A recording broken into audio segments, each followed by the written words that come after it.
Foi. Bom, fala galera, como é que vocês estão aí? Hoje é um dia muito especial, hoje é 1º de maio, né? Dia do Trabalhador, não é o dia do trabalho, é sempre bom lembrar isso. E a gente está começando aqui a fazer uma coisa que está já há muito tempo já para ser realizada, que é começar a fazer umas lives discutindo alguns temas importantes para o país, enfim, para a sociedade. E, e bom que seja no dia do trabalhador que a gente está fazendo isso, porque esse dia é simbólico, né? Eu estava até, ô Felipe, eu estou aqui com o Felipe. Fala aí, Felipe, como é que você está? Tudo bem, Márcio? Tamo junto. Tudo feliz aí, Dia do Trabalho.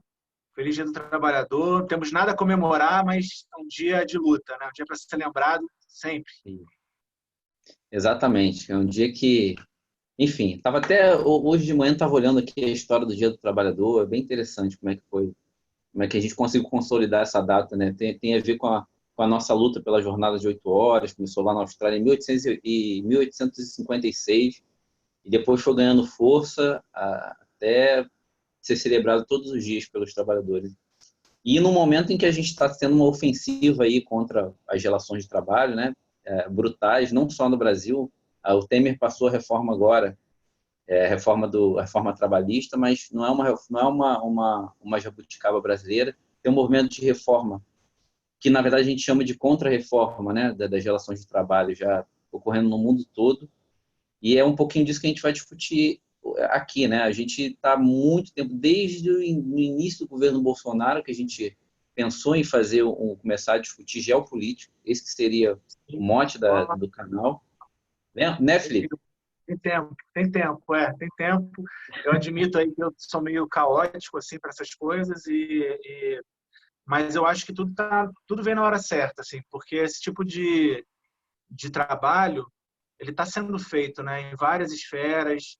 As pessoas estão fazendo lives, participando, e acho que o que a gente tem para contribuir é uma visão mais macro da coisa, né? Tipo, mais da geopolítica, e foi bom para a gente esperar esse tempo, porque várias coisas que a gente conversava se confirmaram, né? Várias coisas mudaram, e agora a gente está diante de um panorama totalmente incerto sobre o futuro. Então é muito importante que esse momento seja realmente marcado, né?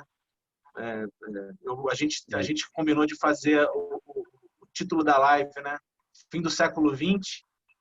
Isso. Eu acho que como eu tenho muitos amigos e primos que são historiadores, são professores de história, e esse olhar histórico sobre o marco, né, que esse coronavírus, que essa pandemia global, ela tá sinalizando.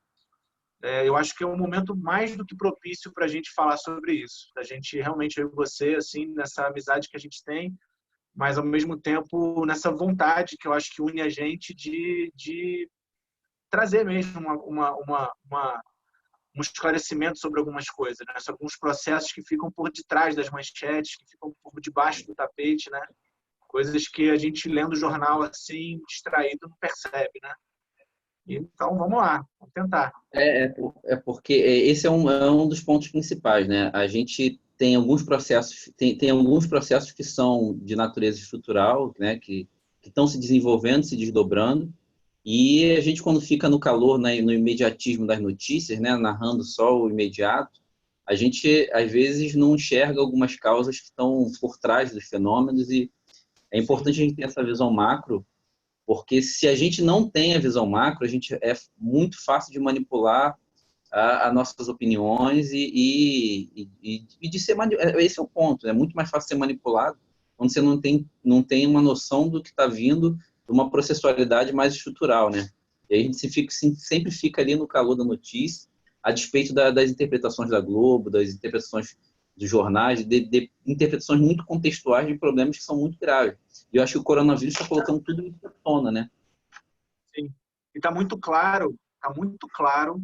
E isso eu estou falando assim de uma forma muito triste, muito macambúzio, muito deprimido mesmo em relação a esse assunto. Está muito claro para o resto do mundo que viu o brasileiro talvez com outro olhar há poucos anos atrás, tá muito claro que a gente não tem memória, né? O Brasil ele embarcou de vez no negacionismo tão bizarro, né? Da sua própria história, da história do mundo, não só de regime político, né? Ou eleger um neofascista como presidente né, da República, mas na própria forma como está encarando o coronavírus. Né? Nós somos o país que menos está fazendo quarentena do G20, talvez do mundo, né? Porque as informações aqui são muito ruins. E o Brasil passou, né, por várias pandemias. Né? A gente teve momentos, né, que a gente passou por momentos muito difíceis. E a gente viu a própria história do mundo, né? O que foi uma gripe espanhola, né? Que foi exatamente o marco do século XIX para o século XX, né?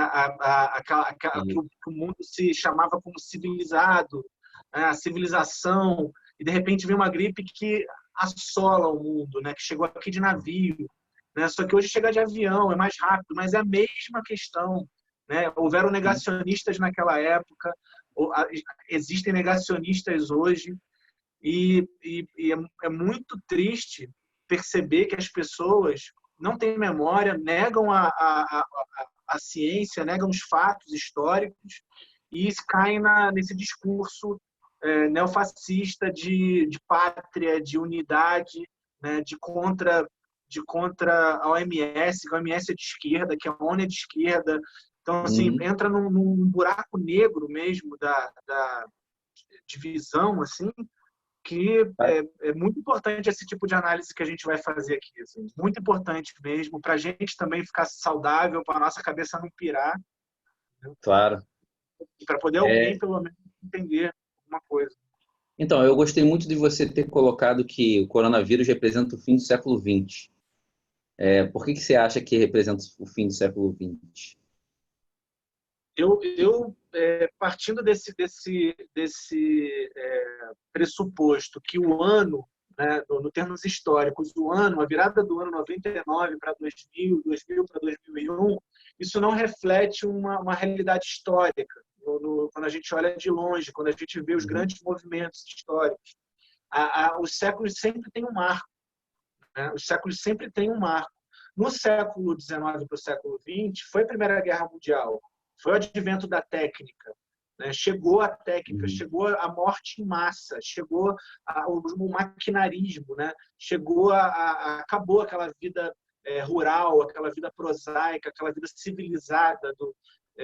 Existiu realmente um marco, junto da gripe espanhola também, que colocou o mundo em alerta. Então, o século XX é o século do progresso dessas máquinas, o progresso tecnológico, o progresso da comunicação. A globalização vem para coroar o século XX, mostrando que, buscando o menor custo, vale tudo. Vale você destroçar a cadeia produtiva, botar uma matéria-prima vindo da China, uma mão de obra vindo da Índia, um serviço de pós-venda vindo do Brasil, e porque o custo, né, a produtividade. E aí chega um coronavírus, chega uma pandemia que coloca tudo isso em xeque. Se a economia globalizada já era um castelo de cartas, né? Você tira uma carta, cai tudo. Com o coronavírus mostrou que é muito mais frágil que um castelo de cartas. É quase nada, porque os países estão sem independência produtiva. Eles não estão conseguindo produzir máscara, não estão conseguindo produzir equipamento de respirador. Então, coloca em xeque o que é essa globalização, que através de uma eficiência ou de uma pseudo-eficiência colocou a independência dos países, a segurança dos países e principalmente da população, mostrando que a população sem acesso à saúde pública, sem acesso ao mínimo de condição sanitária, sem acesso a alimentos de qualidade, sem acesso à habitação, tudo entrou em crise. Tudo entrou em crise. Os números são horrorosos. A gente ainda não, os jornais estão medindo palavras na hora de botar uma notícia, porque é tanta coisa ruim que está acontecendo que está assim, realmente ruindo. Então, pensar no coronavírus como o fim do século XX é pensar no coronavírus como uma bandeira, mostrando que essa globalização acabou.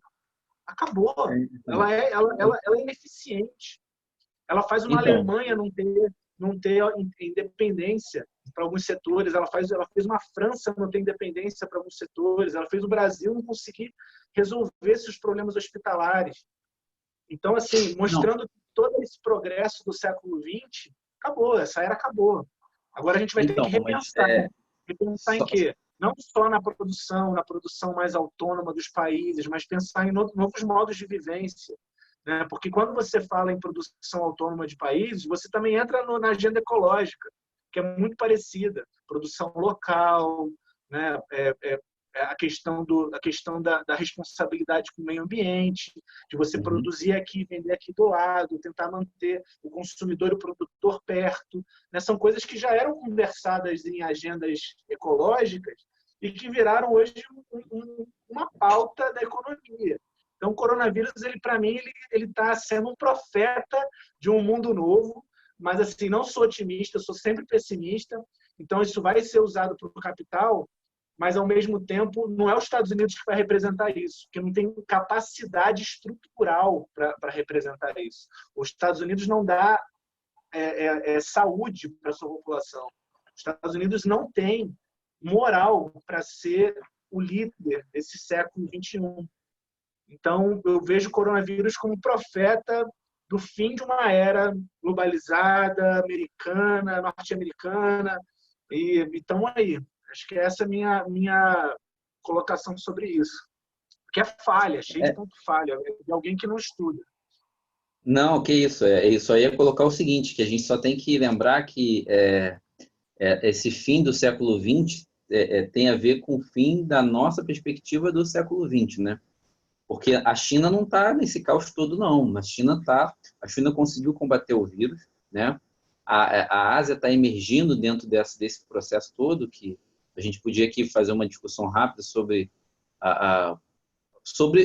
o que está ruindo o que exatamente está ruindo, pelo menos desse ponto de vista estrutural e econômico. Quando você está falando aí dessa independência dos países e tal, o que está ruindo é esse discurso neoliberal de hiperliberalização das pautas da balança comercial dos países, em que cada um vai produzir cada um vai produzir o que existe uma discussão, né, um debate econômico de que cada país tem uma determinada vocação e o melhor o melhor para todo mundo é cada país fazer o que tem de melhor.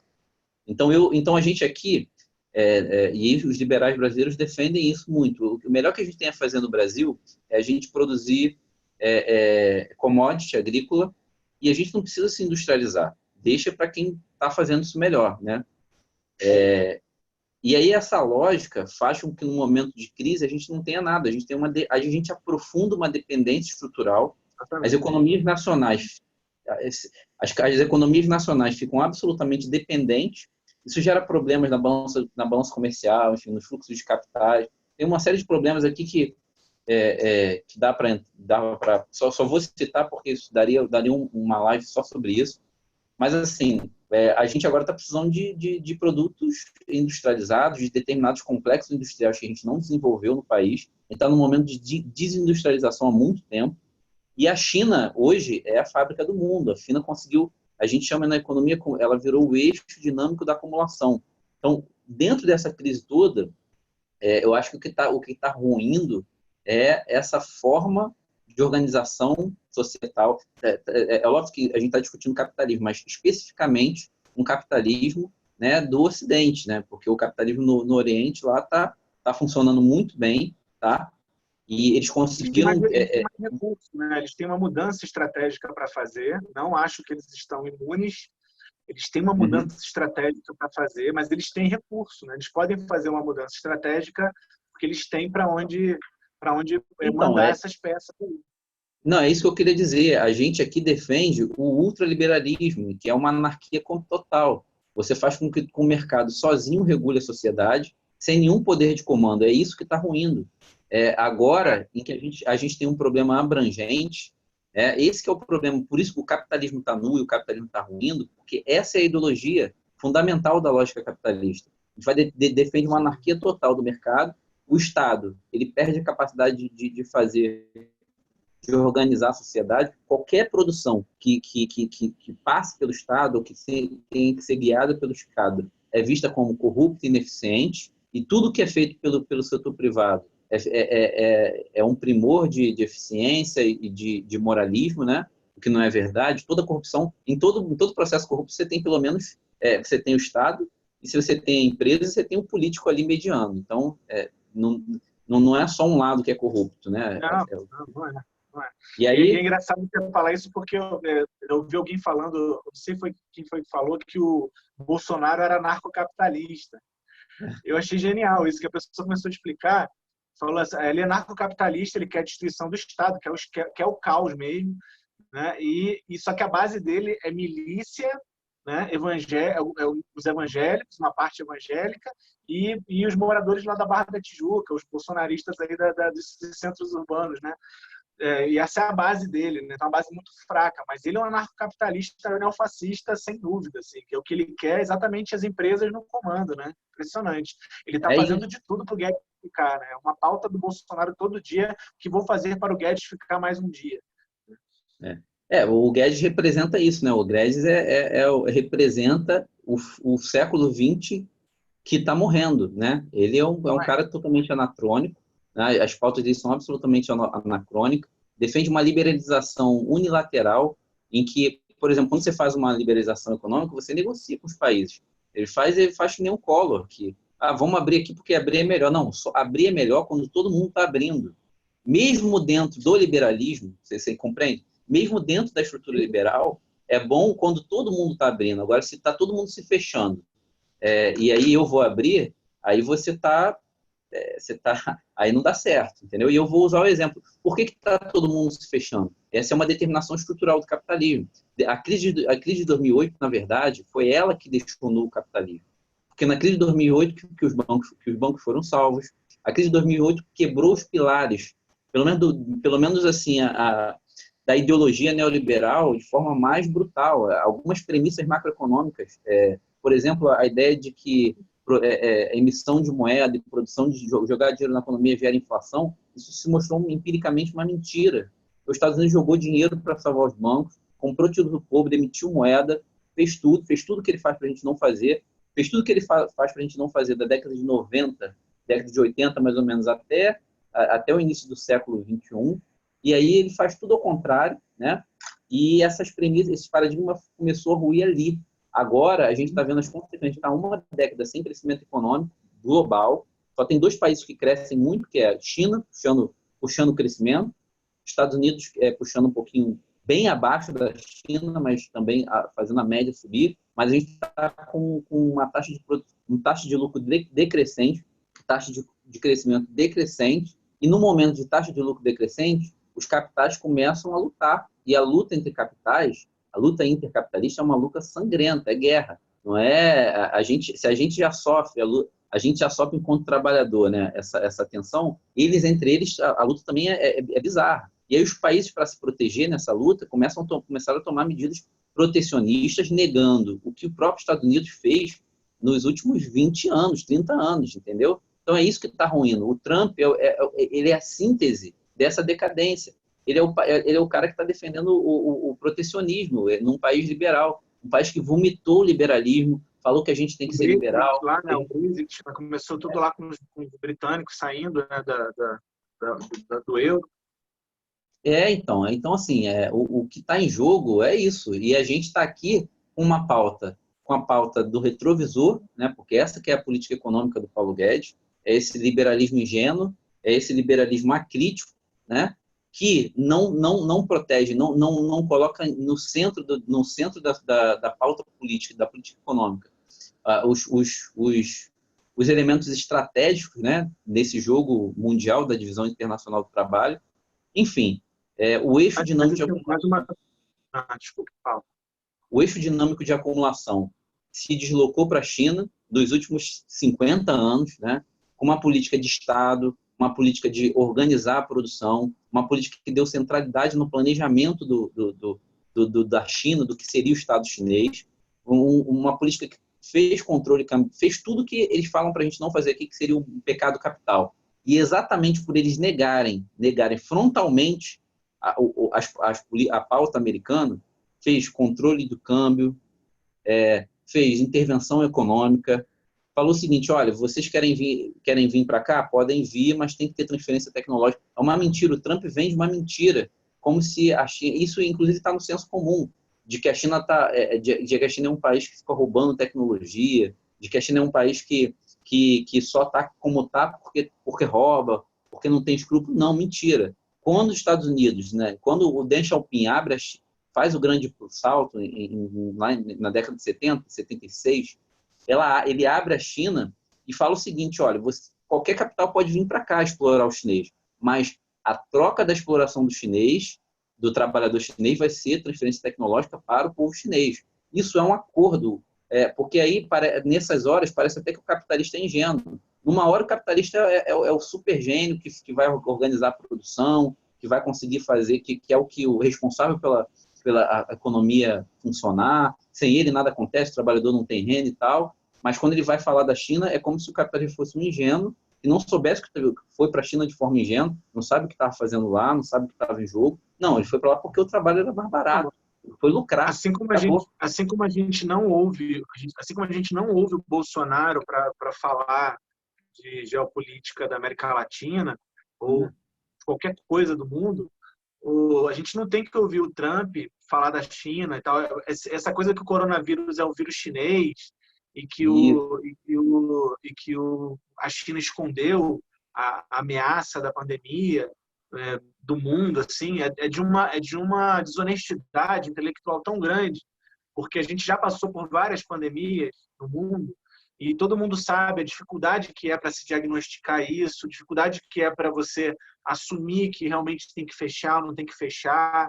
E se você pensar em tudo isso, nunca houve uma resposta tão rápida como a chinesa em relação a uma pandemia.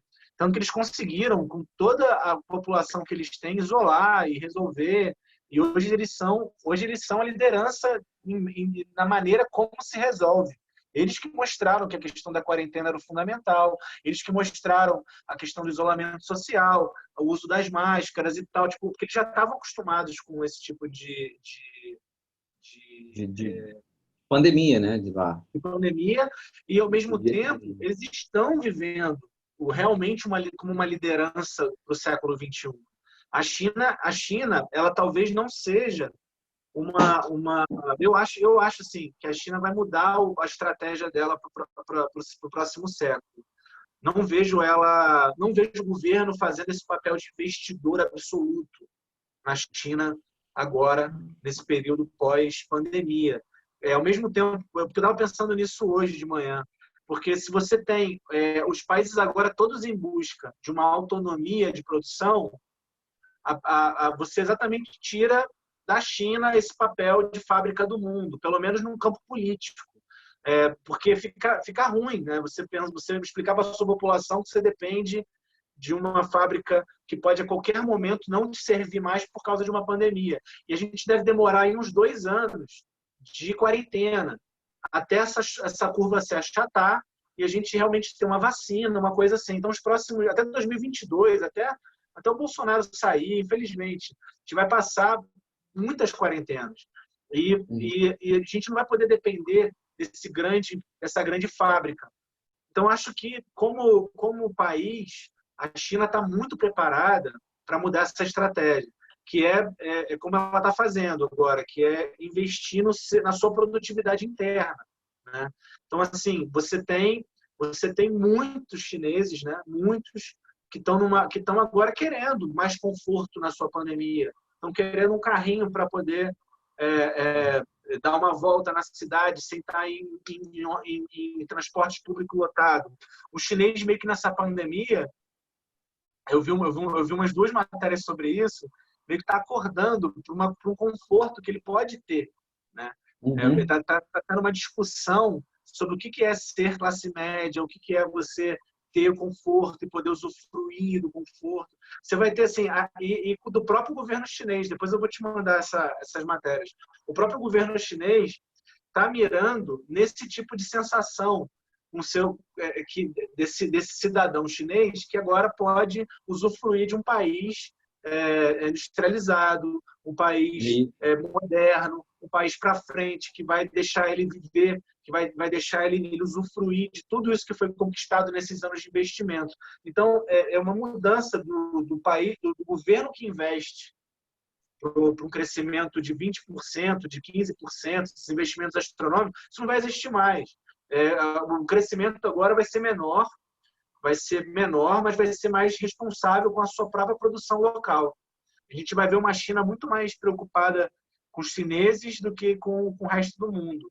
E a gente vai ver um mundo muito mais preocupado em se bastar, até assim, em questionar que produção é essa que eu preciso da China? Será que eu preciso de tanta coisa assim?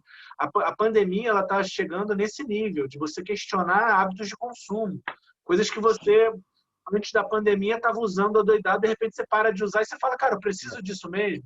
Eu preciso disso nessa velocidade? Então a gente vai ver essa alternância entre o mundo que está precisando menos da China e uma China que está precisando menos do mundo. E pode se assumir como liderança real, uma liderança ideológica até, entendeu? Uma liderança sobre modo de vida, né? Não só econômica, não só essa guerra desenfreada do século XX. Entende? Eu acho que pode passar muito por aí. Não, então, eu só não concordo no que você falou dela mudar de estratégia, porque esse que é a diferença. A China não tem por que mudar de estratégia, porque a estratégia dela está dando certo e ela já está pensando ela já pensou o século XXI. E é exatamente por ela já ter feito esse planejamento e esse cálculo político, econômico, cálculo social, é que ela está no lugar que ela está hoje, entendeu? A China mudar de estratégia, mas eu não digo mudar de estratégia, mas não de pensamento. Ela já estava com isso planejado. Mas ela tem uma série de estratégias que ela tem disponível para poder lidar com tudo que acontecer no mundo. A China é muito estratégica. Ela pensa, como você falou, ela pensa em 1000 anos. Então, não, ela já sabe que em 2030 ela vai passar os Estados Unidos. Quem tem que entender isso é os Estados Unidos, não é ela. Eles pensam meio que assim, olha. Só que eles fazem de forma silenciosa. Essa é a única diferença. Eles fazem de forma silenciosa. Eles projetam o poder dele de forma soft. Ela não chega e fala assim, olha, eu sou foda, tá? E eu, assim, ajoelhem sobre meus pés. Ela não fala, não. Imagina na cabeça do trabalhador, da classe trabalhadora, do mundo inteiro, saber que a gente está precisando de produto chinês para passar da pandemia. Isso é o poder efetivo. Quando sua vida depende de um respirador, de uma máscara, de um produto que está sendo feito em outro país. Um país que foi pintado como um país comunista, que o comunismo não dá certo, estão fazendo a quinta revolução das telecomunicações, fazendo 5G. Enfim, isso tem um poder simbólico muito grande. A teoria para isso vai surgir depois, mas o poder efetivo já está ocorrendo. E, infelizmente, a gente está muito ingênuo no Brasil, a gente não faz a discussão geopolítica, porque a gente também não tem que se alinhar automaticamente à China. A gente tem que saber como a gente se dá bem nessa dinâmica toda. E não ficar nessa dualidade de que estou do lado dos Estados Unidos, estou do lado da China. Eu acho que esse é um erro muito grande. Eu acho que a gente tem que se alinhar mais à China, mas não de forma crítica também. A gente não pode deixar de pensar a dinâmica do capitalismo internacional e essa dinâmica da disputa imperialista Estados Unidos-China, que vai definir o século XXI. E, na minha opinião, a China vai emergir, eu acho que na sua também, né, como uma potência por causa desse planejamento que ela fez já lá com Deng Xiaoping, cara. Ela é a fábrica do mundo lá em... Sim. Mas eu acho que não é uma polarização, não é uma polarização, mas existe uma exclusão, uma vontade de excluir os Estados Unidos nessa nova geopolítica mundial. Assim. Existe uma vontade de quem? Vontade de quem? Olha, quando você vê ali o que está acontecendo, por exemplo, com a Rota da Seda, aqueles investimentos que estão sendo feitos na Rota da Seda, aquilo ali é investimento de trilhão, né? De 2 trilhões, eu esqueci a cifra agora. Eu vejo uma vontade tirando da Inglaterra, tirando esses parceiros que são assim muito Japão talvez, que são muito assim alinhados mesmo aos Estados Unidos, mas Europa, China, Ásia, África, de um cansaço. Existe um cansaço. A figura do Trump é uma figura que ela coroa um cansaço mundial. Assim, a voz norte-americana nunca foi tão pouco ouvida. Você vê o que uma Merkel, que estava aí há pouco tempo atrás entregue aos cachorros, sabe? No coronavírus, ela voltou a ser uma liderança digna, né? Importante, uma voz ouvida. Né? Você vê a China com a questão toda que está ajudando o mundo inteiro. Você vê Cuba. Mais uma vez, Cuba está voando, né? Em todas as formas, assim, e você vê muito pouco, você vê pouco pronunciamento do Trump sendo divulgado. Você vê os Estados Unidos muito fraco em termos de decisão sobre a OMS, sobre os rumos dos novos protocolos das escolas e tudo assim. Realmente, eu acho que está tendo um cansaço desse neoliberalismo norte-americano, como se o coronavírus fosse a pandemia fosse aquele marco mesmo que todo mundo estava esperando para dizer, ó, chega, agora mudou, entendeu? Daqui você não passa mais.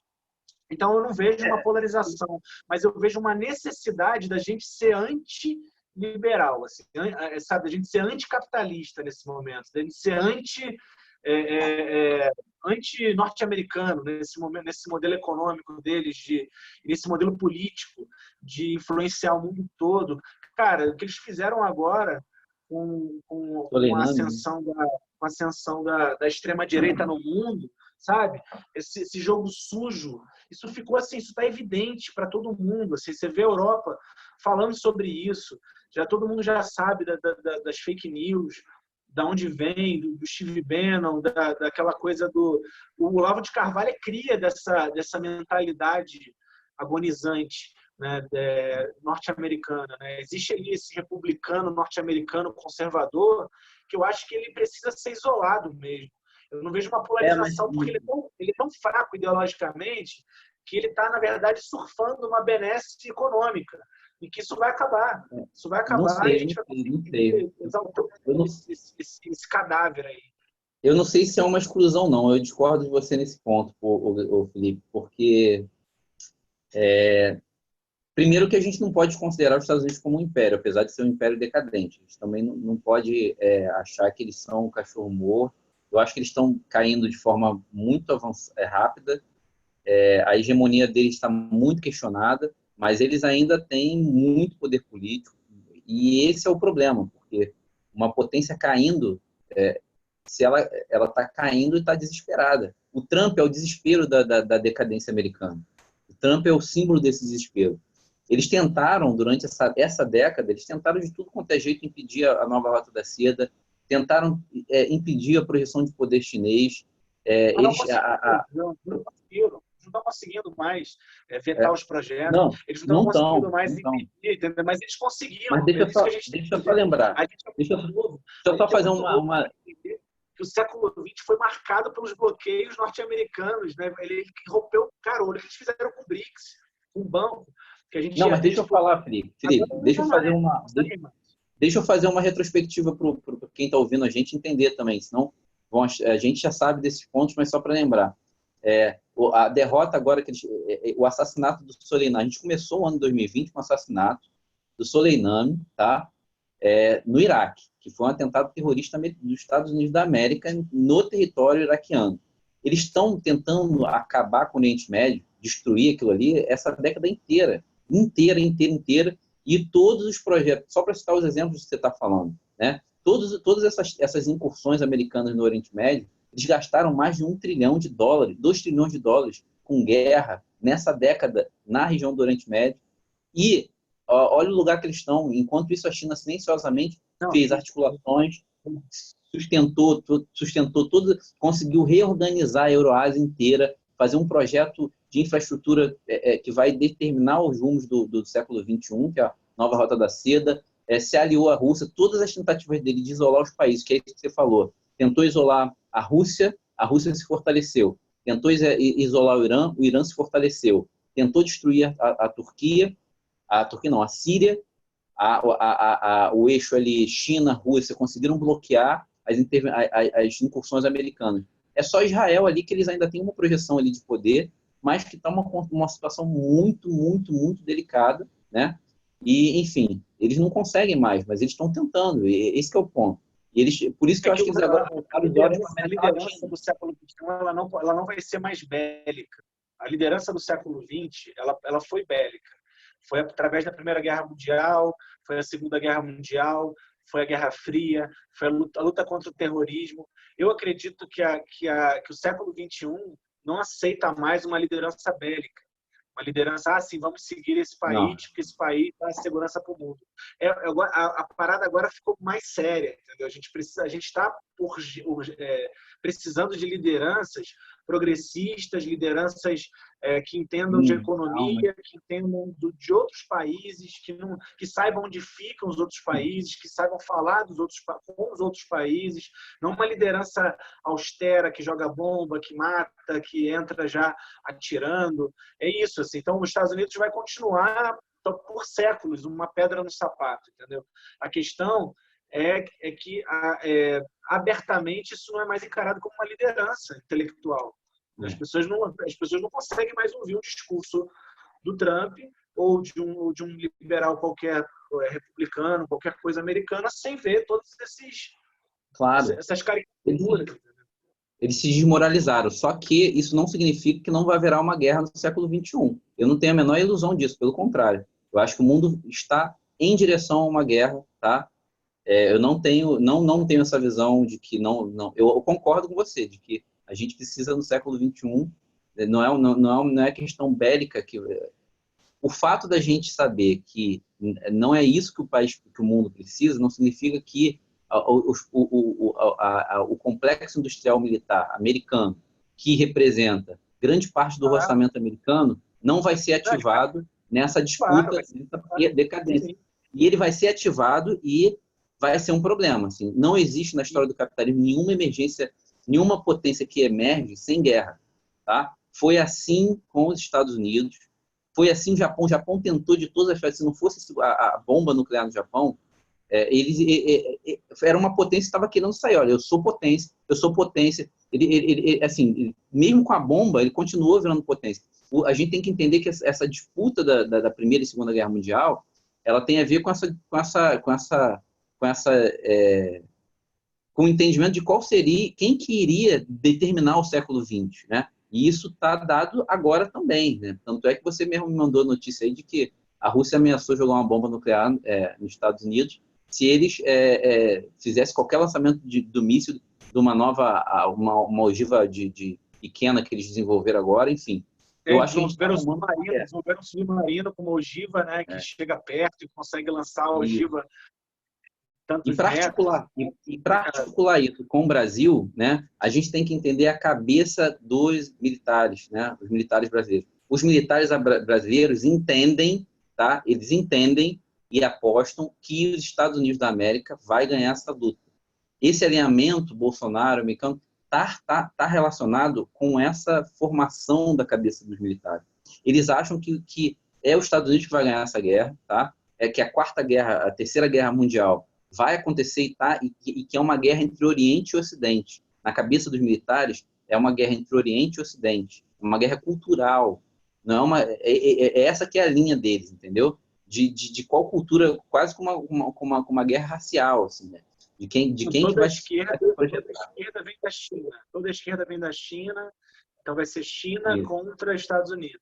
É isso. Não, eles também têm uma questão com o Islã também. Eles também têm uma questão. Eu só fiz esse parênteses aqui da cabeça do militar americano, brasileiro, né? Que está muito alinhado com os Estados Unidos. Por isso que a gente aqui é um fantoche. Mas a gente está vivendo nesse coronavírus sintomas de guerra, né? A gente está vivendo nesse cenário de ficar em casa. Muitos dos relatos de crianças que estiveram na Segunda Guerra Mundial, estão vivas hoje, os relatos são muito parecidos, assim, quarentena, ficar em casa, né, não poder ir na rua, lembrar da família, todo mundo estressado ali dentro de casa, preocupado, aquela sensação de insegurança, psicologicamente falando, né? Assim, se a gente pode falar de uma psicologia aí coletiva, uma subjetividade que está se criando, é uma coisa traumática em determinado aspecto, tanto quanto uma guerra. Óbvio que em outros não. A guerra é um horror assim que a gente não vai comparar. Mas esse horror também de você abrir covas públicas, de você perder entes queridos, de você, né, viver o trauma e a depressão econômica, ela chegou. Essa é uma questão que a gente não pode colocar de lado quando vai falar de guerra, né? A depressão econômica, ela está aí. O FMI, né, você viu lá que colocou que existe uma taxa aí de retração, né? De retração, de depressão econômica mesmo, né? Acho que vai ser 1 ou 2% no nível mundial, que só se iguala à quebra da Bolsa de Nova York de 29. Né? Então, assim, Não, isso é uma coisa que a gente está jogando assim por alto. O FMI ele é totalmente cooptado por essas forças liberais, mas não tem dúvida que a gente vai viver uma depressão econômica bizarra, que os sintomas de guerra já estão aí e que se existe um momento onde os ânimos estão exaltados para poder alguém atirar o primeiro míssil, está sendo agora, sem dúvida, sem dúvida. Não, mas essa questão econômica não precisa do FMI, não. Primeiro que a gente tem que lembrar que antes do coronavírus, a economia capitalista já estava com todos os sinais de decadência, do que o Marx fala de tendência à queda da taxa de lucros. A gente está há décadas. Já estava em crise, sim. Não, então, deixa eu lembrar então esses elementos. A gente tem queda da taxa de lucro, a gente tem o capitalismo financeiro, a dominância financeira, né? O capital financeiro. Como você tem na produção a queda da taxa de lucro, né? Dentro do capital fictício que está na esfera financeira que tentava se alavancar cada vez mais dentro dessa lógica da financiarização, e isso já não estava encontrando espaço de rentabilização, então a crise já estava iminente. Toda crise do capitalismo tem algum símbolo que é a aparência do fenômeno. O coronavírus é a aparência da crise capitalista. Né? A gente tem a Primeira Guerra Mundial, você teve o assassinato do arquiduque. A crise da década de 70, a economia capitalista também, na década de 60, em crise inteira, mas quando chega em 72 e 73, é o choque do petróleo, a desvalorização do dólar, queda do padrão euro-dólar. Mas para esses fenômenos acontecerem, você já tinha um desenvolvimento estrutural, determinações estruturais. A crise das hipotecas. A crise das hipotecas é a mesma coisa. Você tinha um avanço da financiarização que estava ali latente. Aquilo ali só foi a ponta do iceberg. E hoje é o coronavírus. Hoje é o coronavírus que está na aparência. E o coronavírus, dentro disso que você está falando da subjetividade e tal, ele funciona como uma greve forçada. O capitalismo é obrigado a parar. E exatamente por ser uma greve forçada é que a produção para. E aí as mercadorias começam a não se realizar. A crise que está por vir é sem precedente. Não precisa do relatório do FMI para a gente saber disso. Assim, porque o FMI vai ficar até chutando os números lá. O problema é que você tem a parada da produção. Quando o Bolsonaro fala o seguinte, a gente tem que voltar à economia, a gente tem que... O que ele está ressonando são os capitalistas que estão vendo a crise da realização das suas mercadorias, e óbvio que o capitalismo nunca aceita ser parado. O capitalismo ele não tem... Ele é um autômato de autovalorização. E o capitalista, vendo isso, as elites capitalistas, o que o Bolsonaro está reproduzindo é a cabeça da elite capitalista que não está entendendo que sua hora está chegando. A gente está num momento muito dramático mesmo. Assim, é interessante colocar a China está sendo vanguarda também no retorno da crise, né? Isso. Porque parece que 80% das fábricas já estão funcionando. Assim. Então o mundo vai ter uns meses ainda do mundo capengando com a sua produtividade, e a China já está voando aí de novo, já ávida para gastar dinheiro, né? O problema Então, o problema é o seguinte, que o coronavírus não significa o fim do capitalismo.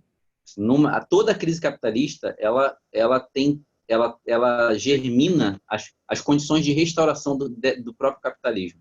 O que a gente vai ver é o enfraquecimento de algumas elites, né? E pode ser que a gente, por exemplo, tenha um processo de apropriação de capitais externos comprando o país, o que é uma reordenação da centralização dos capitais. E isso a gente tem que estar de olho. A gente tem que estar de olho para poder pautar o anticapitalismo, né? E impedir essa restauração capitalista, não achar que naturalmente o coronavírus vai fazer surgir a luta anticapitalista. Não. É possível que o capitalismo se restaure e de forma autoritária, né? Usando os próprios argumentos aí da pandemia para poder se restaurar, para poder fortalecer esse poder. Eu não sei qual que é o romance distópico, se é o Fahrenheit, se é o 1984, que o Ministério da Saúde é o ministério que faz o controle, o cerceamento da população, né? E exatamente pega toda essa retórica da epidemia, da infecção, da higiene, de todo mundo ficar em casa, e usa isso a favor de um fascismo, né? De uma ditadura. Então, assim, eu acho que o capitalismo ele não vai acabar com o coronavírus de jeito nenhum. Acho que quem pensa isso, quem acha que, nossa, olha só, o coronavírus está restaurando o amor entre os povos, os golfinhos voltaram a nadar na Baía de Guanabara. Eu acho que isso tudo uma bobagem ridícula, porque é óbvio que o planeta está respirando um pouco melhor, mas você vai ver os índices, não dá 5% de diminuição da poluição, do impacto que o ser humano dá na Terra. O problema da gente na Terra, a implicação da nossa produção no planeta, vai continuar. Né? Vai continuar com ou sem coronavírus. Não existe solução mágica. A natureza não vai achar um meio de adaptar e melhorar. Não vai ter. Não é uma pausa que a natureza está fazendo para se recompor. Não é. A gente tem que se implicar como ser humano no planeta, como ser humano produtor de riqueza. A gente tem que buscar uma forma de melhorar isso, de lidar com isso. Não vai existir uma doença mágica que vai limpar tudo. Né? Agora, Desculpa, pode terminar. Essa questão da guerra, eu acho que é uma questão difícil da gente especular, né? Do que vai acontecer. Né? A gente não viu ainda uma guerra mundial com tanto país com arma nuclear, com tanto país preparado, né? Porque a gente, por exemplo, não tem essa noção, a gente não tem reserva, a gente não tem poderio militar preparado para uma guerra, a gente não é um país que está pensando nisso. Mas você vê uma China, vê uma Rússia, vê os Estados Unidos, assim, o nível de preparação para uma guerra nunca foi tão alto de tantos países ao mesmo tempo. Então, o que é isso? Eu acho que é uma coisa difícil de especular, até de gerar até um pânico. Parece que a gente é um pouco maluco assim de teorias e tal, porque parece um jogo onde todo mundo é tão poderoso que ninguém faz um movimento. Entendeu? Uma Coreia do Norte. Não, então, essa questão da militarização exacerbada aí... Você me ajudasse a entender, porque eu adoro falar disso, tô vendo a Rússia se mexer, tô vendo a China se mexer esse tempo todo, mas de onde vai vir aí que você acha que vai vir qual vai ser a crise que vai ser o estopim de uma possível guerra? Você consegue pensar sobre isso? Não. Eu consigo pensar, mas não para fazer uma profecia precisa, hiper precisa. A gente pode ter precisão em relação ao processo. Isso a gente tem que ter clareza, porque aí que a gente consegue fazer essas análises estruturais. A gente pode ter precisão do processo que está em andamento. É o processo de acirramento das potências capitalistas. Vamos lembrar... Vamos lembrar aqui como é que foi a Primeira Guerra Mundial. Não, nem vou usar o exemplo da Primeira Guerra e da Segunda Guerra Mundial. É só a gente olhar essa década. A guerra comercial que o Trump colocou ao mundo já é a expressão dessa tensão. Existe uma contradição latente entre Estados Unidos e China. tá? Só que a China não está sozinha. A China ajudou a Rússia a se segurar da tentativa de isolamento que os Estados Unidos, da ofensiva que os Estados Unidos fez contra a Rússia. A China e a Rússia, essa aliança que elas fizeram conjuntural, que tá muito afinada, é o bloco mais forte, e agora com o Irã também, é a tensão desses blocos que a gente tem que olhar como um acerramento. Então, cada vez mais tem mais elementos aparecendo no meio dessas tensões. Primeira coisa que eu acho que a gente tem que olhar é essas guerras de procuração, tipo a Guerra Fria. A Venezuela vai ser um espaço em que, no momento de acirramento, vai ser usada como guerra de procuração. Por exemplo, vamos lembrar que os Estados Unidos tentou dar o golpe com Guaidó na Venezuela. Ele tentou de todas as formas. Ele só não fez a ofensiva militar, tá? Apoiando a Colômbia e colocando o Brasil no meio, porque primeiro que no Brasil os militares estavam fazendo mediação com a China, e a China estava defendendo os interesses dela via o governo americano, mas não confiando muito, mas mexeu os pauzinhos aqui, a relação China e militares brasileiros.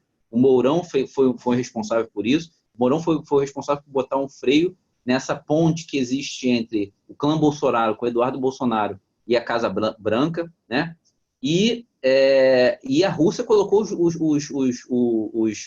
os antimísseis dela lá, o S-400, se eu não me engano, né, que é o modelo, dos antimísseis mais modernos que existem hoje, está na mão dos russos. A gente tem a questão do Irã e da Síria, que aconteceu desse jeito também. Então, assim, a guerra vai se desdobrando de uma forma muito não linear, tá? Mas existe um sentido desse processo.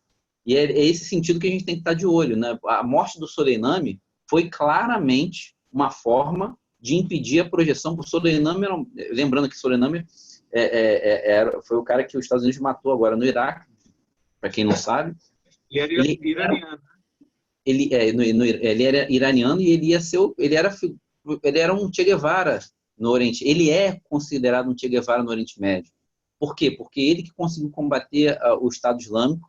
Ele era o líder do combate ao terrorismo reconhecido em todo o Oriente Médio. Ele liderou um exército que é um exército tipo o exército francês, né? Não tem um exército francês, é um exército internacional. Ele liderou e organizava, ele foi o general desse exército. Então, ele ganhou uma projeção absurda, inclusive entre os inimigos. Por isso que quando você estava falando que os Estados Unidos perde a moral dele, é porque quando o Trump faz o discurso de que matamos um terrorista, quem está no Oriente Médio sabe que o Soleimani não é um terrorista. Quem está aqui no Brasil pode acreditar nessa história. Mas quem está lá no Oriente Médio, quem está ali na Europa, na fronteira, sabe que o Soleimani não é um terrorista, que ele liderou o combate ao Al-Qaeda, porque o Estado Islâmico é um problema para o Irã, o Estado Islâmico é um problema para a Síria, o Estado Islâmico é um Estado paralelo, é um Estado paramilitar, né, que podia fazer uma live só sobre a gente podia fazer uma live só sobre a história do Estado Islâmico, hein, cara? Porque a formação desse Estado Islâmico tem dedinho dos Estados Unidos e é bizarro. É bizarro. Exatamente. Inclusive, os Estados Unidos, que acabou de sair da Síria, estava defendendo parte do Estado Islâmico lá para poder solapar o poder do Bashar al-Assad, presidente da Síria, que está ali com a Rússia por trás defendendo ele. Enfim, eu só queria colocar isso, que essas tensões elas tendem a aparecer mais. Agora o vírus não está... O coronavírus virou o centro das atenções e tal, mas a guerra comercial é o primeiro sinal do desenvolvimento de uma guerra militar. O fato do Império Americano começar a escolher com quem ele vai... Só para finalizar, o fato do Império começar a falar o seguinte: olha, com você, Felipe, eu vou te taxar, eu vou pegar uma determinada mercadoria que eu estou afim, eu vou fazer um bloqueio de 10%, e isso é problema seu. O fulano de tal, com você que eu vou bloquear tal mercadoria, porque essa mercadoria aqui tá acabando com a minha balança comercial. Quando o Império tem que se projetar desse jeito, é porque a tensão ali já está muito grande. Os capitalistas que estão atrás do Estado americano já estão sofrendo muito o Trump chegar e tomar uma medida protecionista. Então, as contradições intercapitalistas estão muito acirradas. E o limite desses caras é ativar o complexo industrial, que a gente tem que lembrar que a 40, eu não tenho o número de cabeça, não vou cometer uma imprecisão, mas grande parte... Sobre a indústria bélica é muito grande. Isso. O percentual da indústria bélica dos Estados Unidos Isso. é absurdo. Eles são onde eles são mais keynesianos, eles falam de liberalismo, mas vamos ver como é que está o orçamento do Estado. O contribuinte americano está dando dinheiro para financiar as guerras americanas que não necessariamente retornam para os próprios Estados Unidos da América, fazem deles serem detestados, inclusive, no mundo, enfim. Então, assim, esse é o mercado. O complexo industrial militar funciona também sob a lógica do capital. E o capitalismo sempre quer mais lucro, tá? Ele sempre quer mais lucro, e o lucro tem que ser crescente. Então, como é que você faz com um parque industrial bélico que não consegue, que não tem para onde ir? Não, O que entendi, você mas faz? Tem dentro de uma guerra. Você está colocando uma guerra de procuração, que é essa guerra que vai sintetizar toda aquela guerra por debaixo, tipo uma segunda guerra fria, só que uma guerra de procuração encabeçando todo o aparato bélico. No segundo Vietnã, uma guerra feita para não acabar, né? Aquela guerra feita para não acabar. Só que lembrando que esse é o sinal. Não, lembrando que isso é um sinal, uma chave de leitura para a gente analisar o processo, para ter precisão do processo. É analisar esses eixos geopolíticos, o Oriente Médio, Irã, a relação da Arábia Saudita ali com o Irã, que está muito complicada, a questão Venezuela, e a própria relação dos Estados Unidos, da União Europeia com a OTAN, que é outro problema. Os russos estão tentando blindar ali a OTAN. A OTAN, na última década, sempre avançou cada vez mais perto do território russo. Quando a Rússia invadiu a Crimeia, em 2014, foi para dar um fim nisso, porque o golpe que estava tendo ali na Ucrânia, financiado pelos Estados Unidos da América, foi exatamente para poder avançar sobre a Rússia e fazer o bloqueio. A Rússia chegou e falou assim, não tem essa brincadeira aqui não, eu vou invadir a Crimeia, isso aqui é território russo, tá? Tem base russa aqui, isso aqui é o interesse nacional russo, e eles invadiram e acabou, e rapidinho a situação lá rapidinho não. Isso gerou uma resposta dos Estados Unidos, enfim. Mas, assim, as tensões estão nesses territórios aí, é isso que a gente tem que olhar. Agora, isso não significa que não pode avançar para piorar, eu só estou falando que esse é um sinal para a gente saber, porque a gente não tem como saber exatamente o que vai acontecer. Mas a guerra de procuração vai ser o termômetro para mim. Entendi. Você tem alguma indicação assim para quem está assistindo, para mim também, de acompanhar as notícias de geopolítica? Você tem alguma indicação? Onde é que você se atualiza aí Claro que tem que ler de tudo, né? A gente tem que ler, mas tem algum... Eu lembro que tinha um site que eu acabei que perdi nessa mudança para cá, para Belo Horizonte. Eu tive que apagar no meu computador. Eu tinha nos favoritos um site que a gente lia. Eu lia também, com notícias do mundo todo. Então, tem um site chamado resistir.info, que é um site português. Resistir.info.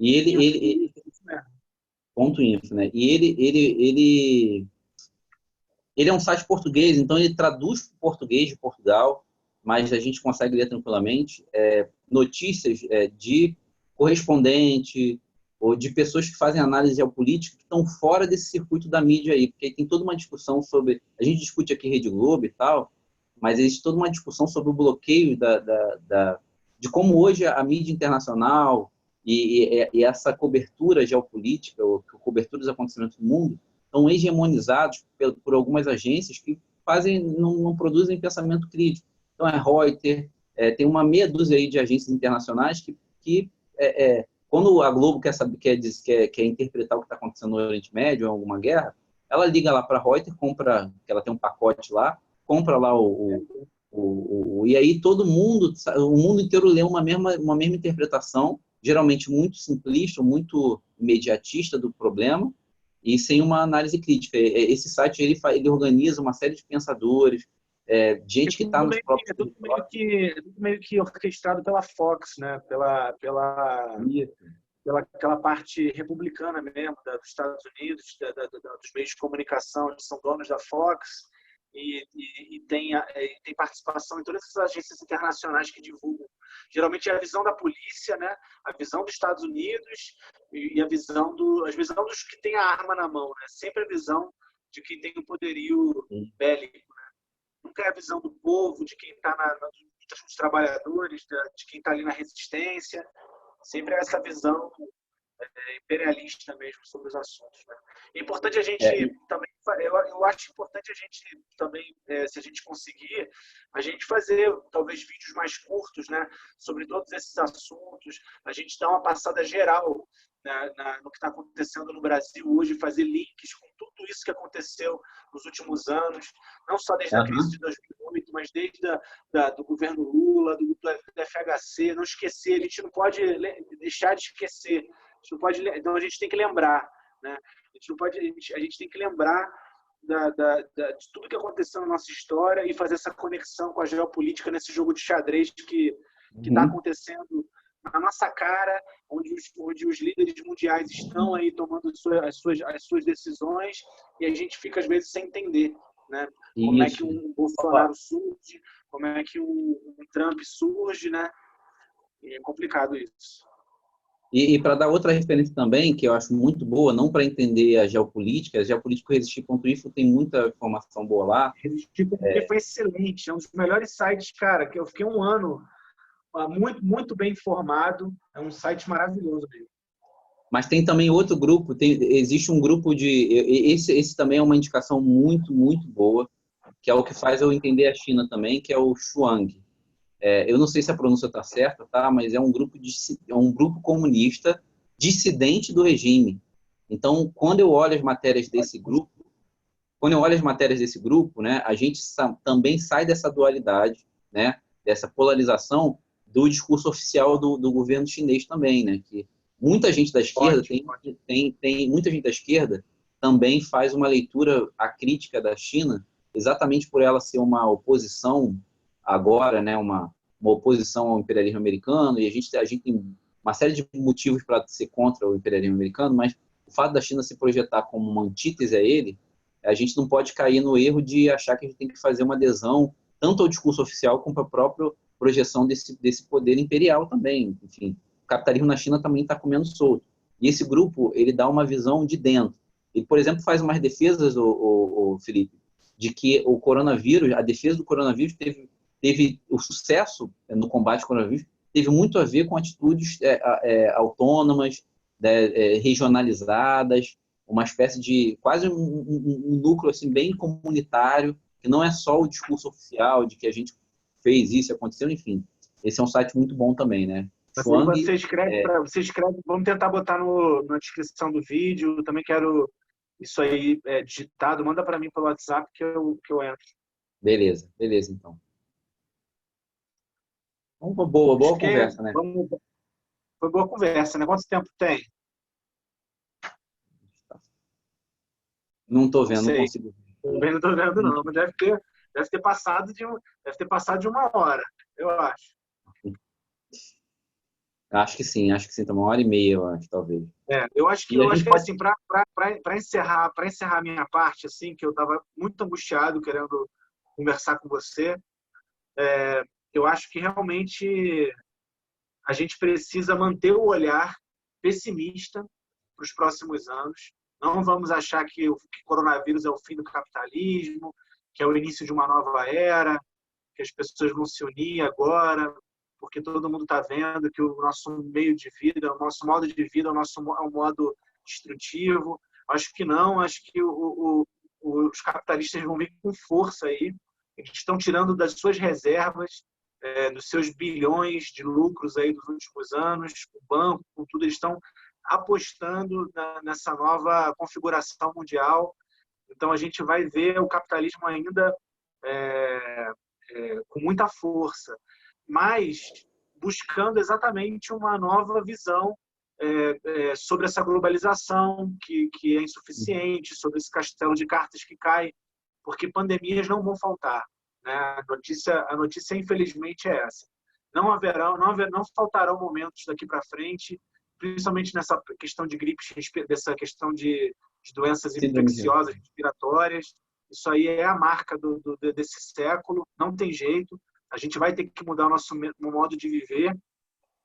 Então, assim, a gente entender que tudo isso vai exigir uma reflexão, que precisa que cada um de nós assim entenda muito bem das coisas à sua volta. Assim. A gente não acreditar no discurso pronto, a gente não acreditar na solução das coisas, a gente realmente buscar conhecimento, buscar a profundidade. Entendeu? Então, é o fim do século XX, é um marco histórico, é um marco de que a gente pode, daqui a 10, 20 anos, ver os professores de história demorando para falar sobre isso. Não vai ser uma aulinha só, não vai ser uma aulinha só de história que vai resolver o que foi essa pandemia, de toda essa falência que a gente está assistindo aí. Vai ter muita aula de história para falar sobre isso.